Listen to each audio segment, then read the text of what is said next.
my name's Sasyada, and I'm a Pokemon ROM hacker. I'm making a Gen 4 hack called Mythic Silver, and it's a hack of SoulSilver that is going to involve completely remapping the entirety of the Johto region from the ground up.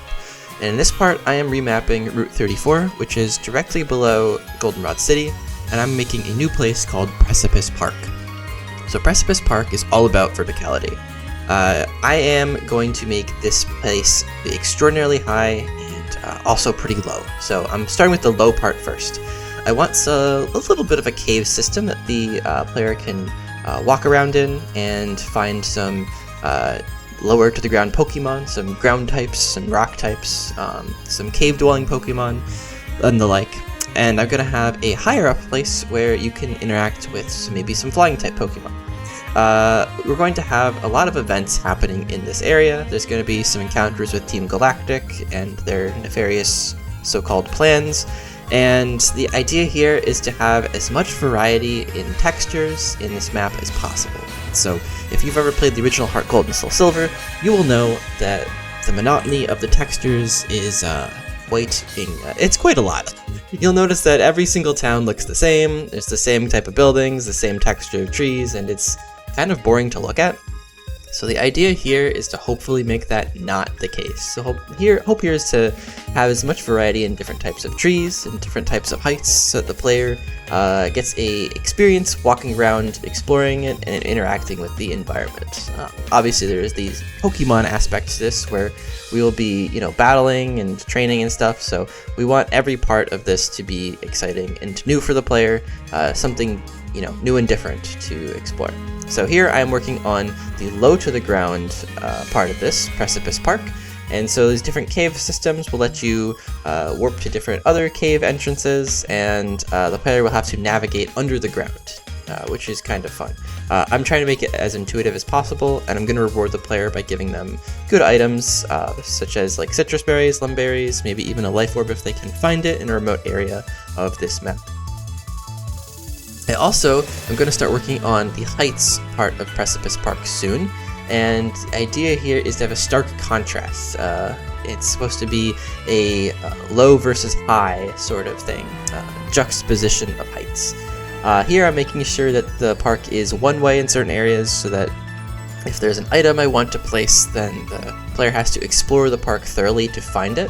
It's to get more engagement from the player, and to have them spend a little bit more time in game and really appreciate the work I put into this. So here I'm looking for a stupid lamppost, and I finally found it after a couple minutes. And now I'm finally on to the coast area where we have a heights to the Precipice Park.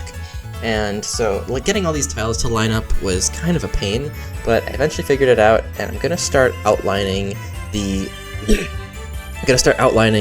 path that this heights part will take. And so I'm just outlining it in a different tile, and then I'm going to use my smart drawing tools to fill it in and make it look good. I also have to patch in some of the holes, because smart drawing does its job, but I have other plans in mind. So what we're going to do here is retexture this top part so that it looks like a walkable path. I keep making this mistake when I make these maps, and so it would save me a little bit of time if I just did it right the first time. But that's just the way mapping works. You see this little nook, this little C shape there? Well, we're going to be looking at making a little bench area underneath it. There's also going to be a bridge, which you'll see in just a second. But here I'm evening out some of the textures on the top to make it look more walkable. And the idea here is to have some event with Team Galactic. There's going to be a battle on top of a bridge, which I haven't put in yet, but you'll see in a second. And just going to be some story progression stuff happening here. So here's the bridge, and I'm going to improve on it in a little bit, giving it railings and such. But underneath the bridge is going to be a little secret park where you can go and maybe talk to someone who'll give you an item, or have a optional battle or something of that nature. And here I want to make the park go even higher. So 2 layers up of stairs is not enough for me. I need 3, and we're going right to the build limit of this map. So the DS goes from -15 to +15, so a lot less than Minecraft, obviously, especially after that Caves and Cliffs update. and the player's going to be able to jump down from here. So you're going to hop, skip, and a jump all the way down to a special area of the map where you can encounter these new items, new trainers, new Pokemon, whatever.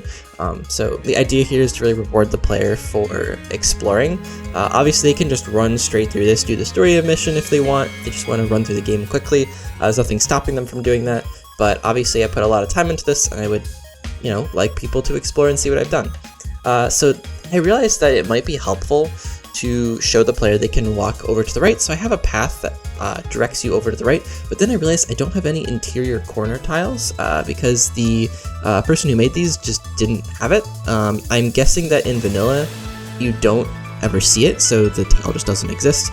And so I'm looking at a way to cover up these corners, and I'm just putting some trash cans, barrels on top of them for some added depth of textures, goodness.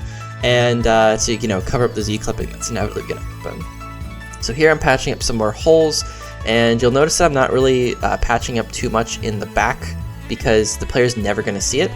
And so another nice way of using fewer polygons is making things that are not viewable to the player just incomplete. And if you ever looked at a Game Freak game, you will know they do the same thing. So here I'm listening to some Legends Arceus music. You've probably seen that a couple times, and I am now getting myself into a bit of a pickle here. I realized that I wanted to have this coastline kind of come in more, and so now I have to make this whole other area. I was like, hey, why not? May as well make a little forest path through the autumn trees. That might look nice. So now I'm going through and doing some detailing. Gonna add a fence onto this bridge soon, I think. Here I'm selecting which fence I want to use, and I grab this one, and I really like the way this looks. I'll give you a better look at the end of this video where I do a slow-mo through it. And here I'm going through this forest path. I'm going to start adding a variety of trees because it just looks so much nicer when there's variety and everything isn't just homogeneous. Here I'm looking at improving this area, which I'm going to delete in the future, so this is kind of all for nothing. But now I go back here, add a couple benches underneath the bridge in that little nook, and I add different colors of trees. And now I'm going to put one of those pink trees that I made in my previous video for the Floor Forest. It's going to be a fairy type encounter here of some sort. It's going to be some little event. Again, rewarding the player for doing things out of the way. I think most video games do that, so I don't think this is anything out of the ordinary. Decorating with a couple extra flowers. I'm really big on texturing the ground. So this is one last look. There's a little bench and a lamppost there to read by. There's the coast area where you can just skip through everything and just walk around. And there's the caves area. It's like the caves and the cliffs where you have a nice flower bed, reading area where you can walk around, talk to your neighbors. There's another little nook where those two benches are. And we have some more dry, scraggly areas with these bushes. And then over to the left, we have this area, which I'm not sure how I want to name it yet, but there'll be some cool encounter here. So yeah, that's been it for me. I hope you enjoyed this video, and I'll see you in the next one.